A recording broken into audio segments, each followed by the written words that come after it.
En 1864 paraît un petit livre qu'on retient sous le nom de l'art d'avoir toujours raison. C'est une sorte de manuel regroupant plusieurs stratagèmes permettant de gagner un débat, peu importe qu'on détienne la vérité ou pas. Arthur Schopenhauer nous en fournit donc 38 et aujourd'hui on va s'attarder sur 2 d'entre eux. On va donc parler du stratagème numéro 16 et du stratagème ultime.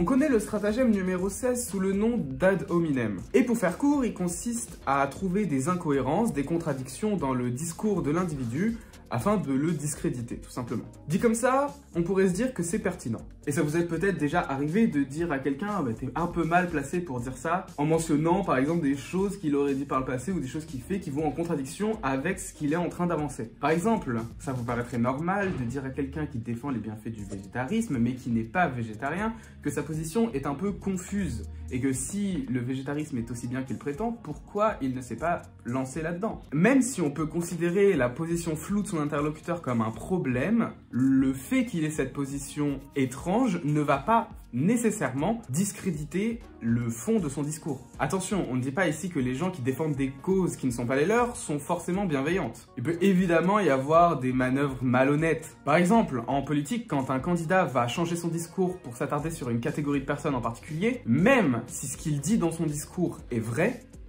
ça peut être tout simplement pour séduire une partie de l'électorat. Ce que je veux dire ici, c'est que ce n'est pas parce que la personne que vous avez en face de vous est ambiguë que son discours, le fond de son discours, l'est forcément. On peut dire quelque chose de vrai sans forcément y croire. Par exemple, je pourrais vous citer sans problème toutes les bonnes choses dans l'œuvre d'Albert Camus, alors que je vous ai dit dans la vidéo qui est sortie juste avant que j'avais pas aimé les 2 livres que j'ai lus de lui. Tout simplement parce que je sais que même si moi, je n'ai pas aimé lire ses livres, je sais que ses livres sont bons. Il a quand même reçu un prix Nobel. Ensuite, on a également la possibilité que la personne ait tout simplement changé d'avis. Au fil des lectures, si on s'acharne, on peut commencer à aimer un auteur. Pareil pour une série, au fil des épisodes, des fois la première saison est mauvaise, ou on la trouve mauvaise, et puis petit à petit, on accroche de fou. Je vais reprendre l'exemple du végétarisme. Certains savent que je suis moi-même végétarien. Avant de l'être, je mangeais énormément de viande et je défendais ça corps et âme. Mais un jour, au fil des réflexions et des choses que je regardais, j'ai eu un déclic qui m'a fait devenir végétarien et maintenant, mon avis a changé. Mais si on reprend des propos que j'ai pu tenir avant de devenir végétarien, quand on me voit défendre la cause antispéciste maintenant, on pourrait se dire que ça n'a pas de sens. Vous l'aurez donc compris, c'est une technique qui peut être puissante, mais qui est super fallacieuse. Et elle est surtout puissante face à un auditoire, parce que l'auditoire, s'il soutient une des personnes du débat, va être plutôt déstabilisée quand elle va se rendre compte de certaines incohérences. Et ça peut vachement ébranler la réception du discours d'une personne. Je n'ai rien lu par rapport à ça, donc c'est à prendre avec d'énormes pincettes, mais je trouve que ça fonctionne un peu comme l'effet de halo. Pour faire court, l'effet de halo, c'est un biais cognitif qui consiste en gros à ce que si vous aimez une personne pour quelque chose qu'elle a fait, eh bien votre appréciation de cette personne va se répercuter dans d'autres domaines. Par exemple, si vous savez qu'une personne est une experte dans un certain domaine de la science, par exemple, un médecin, je ne sais pas, eh bien si vous parle d'autres trucs qui ont rapport avec de la science ou même pas forcément, bah, vous allez avoir tendance à plus facilement le croire et à faire des concessions pour cette personne. Tout simplement parce que vous avez déjà un affect pour cette personne. C'est pour ça que souvent des marques font des collaborations avec des acteurs, avec des influenceurs, avec des chanteurs, des rappeurs, etc. Parce qu'ils savent que les gens qui vont voir la pub pour cette marque, ils vont voir leur artiste préféré dedans, ils vont se dire cette marque doit être bien. Bref, je divague, mais tout ça pour dire que dans le cas de l'ad hominem, c'est l'inverse qui se passe. En gros, relever l'incohérence dans le discours d'une personne pour la discréditer, ça va rompre l'effet de halo. S'il y a une personne qui est déjà apprécié pour quelque chose, si vous relevez une incohérence, les gens vont être vraiment perturbés par ça. Donc bref, je pense que c'est un sujet qu'il faudrait dig, mais je ne l'ai pas fait et je pense que je vais le faire. Et si jamais je trouve des choses intéressantes à dire là-dessus, je vous ferai une vidéo. D'ailleurs, le jour où je fais une vidéo sur l'effet de halo, je vous mettrai une fiche de je sais pas quel côté, mais je vous mettrai une fiche. Vous l'aurez compris, c'est donc une technique très malhonnête qui permet tout simplement en fait de s'écarter du fond du débat. Parce qu'en soi, la remarque que vous faites sur l'incohérence de la personne, ça n'apporte rien à la déconstruction du discours de la personne. C'est simplement une technique de manipulation de l'auditoire. Et aussi, ça permet de déstabiliser votre interlocuteur. On a ensuite le stratagème ultime. de Schopenhauer.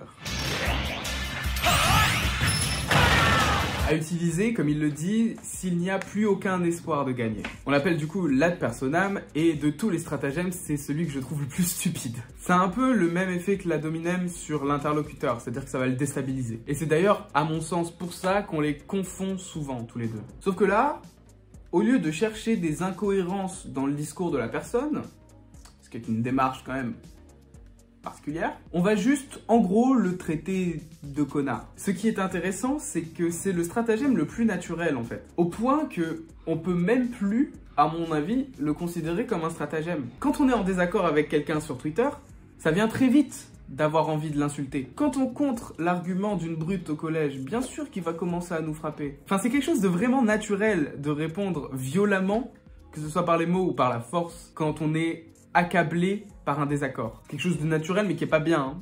On s'entend. Genre vraiment, je le conseille pas. Je trouve que c'est vraiment la pire chose à faire. C'est inutile, ça ne sert à rien. Ça n'apporte rien finalement. Et en vrai, si on est dans le cadre d'un débat ou même sur Twitter, le mieux, c'est juste d'ignorer l'insulte en fait. Genre de ne pas répondre à l'insulte. C'est le plus simple à faire. Et en vrai, je pense que c'est même la seule chose à faire. Il n'y a pas grand chose à faire quand quelqu'un vous insulte, à part commencer à l'insulter vous-même, qui ne va pas améliorer la situation. Le mieux, c'est juste de ne rien faire et de continuer sur l'argumentation. Et Schopenhauer nous donne dans son livre, L'art d'avoir toujours raison, la technique que donne Aristote dans les Topiques, qui est tout simplement de choisir avec qui on débat. Genre, de jamais prendre la première personne venue pour commencer à débattre d'une question. Parce que si vous prenez la première personne venue pour commencer un débat et que vous êtes habitué à ce genre d'exercice, la personne risque de perdre de façon assez spectaculaire. Et généralement, quand les personnes perdent de façon assez spectaculaire et qui ne sont pas habituées à l'exercice du débat et ne comprennent pas que c'est un jeu intellectuel, ils vont commencer à vous insulter, tout simplement. Ils vont donc partir dans leur retranchement et vous traiter de connard. La partie de l'ad personam était beaucoup plus courte que celle sur l'ad hominem, mais c'est parce que je trouve qu'il y a plus de choses intéressantes à dire sur l'ad hominem, et en vrai, c'est ultra malhonnête, mais ça peut être vachement utile dans un débat quand c'est un cadre particulier. D'ailleurs, il faudrait que je fasse une vidéo sur ce que c'est réellement un débat, parce qu'il y a beaucoup de confusion sur l'internet. Pour résumer, on a donc deux choses qu'on confond très souvent, l'ad hominem et l'ad personam. Dans les deux cas, on redirige l'objet du débat sur la personne qu'on a en face de nous en délaissant totalement le fond. La différence entre les deux, c'est que avec l'ad hominem, on cherche des incohérences dans le discours de la personne ou dans la vie de la personne, alors qu'avec l'ad personam, on attaque tout simplement frontalement la personne sans forcément chercher ne serait-ce qu'un faible rapport avec le débat et sans même faire semblant que c'est un rapport avec le débat. On insulte juste l'adversaire, plus ou moins subtilement, tout simplement pour maintenir le désaccord alors qu'on sait nous-mêmes qu'on a perdu. Bref, j'espère que cette vidéo vous aura plu, elle est à mon avis un peu plus courte que d'habitude. On se retrouve dans de prochaines vidéos, donc n'hésitez pas à vous abonner. Ciao.